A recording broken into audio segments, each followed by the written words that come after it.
তিনি বাবাজি কি করলেন?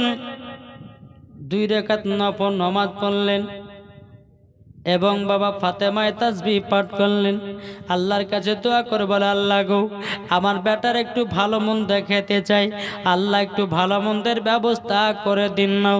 বাবাজি মুসলমান দোয়াটা যখন করে দেয়, বেরাদার কে সন্ধ্যাবেলাতে বাবাজি কত সুন্দর সুন্দর খাবার জানুকে দিয়ে গেল। বেরাদার ইসলাম মুআজ্জাজ সামানি কেরাম, বাবা অনেক রকম জান্নাতি ফল, অনেক রকম জান্নাতি খাবার মা ফাতেমার বাড়িতে কে যেন দিয়ে গেছে। বাবা ইফতারের টাইমে বেরাদার ইমাম হাসান ইমাম হুসাইন বলতেছে, মা গো এত খাবার পেলে কোথা থেকে? তখন বলছে, বেটারা গো এটা জান্নাত।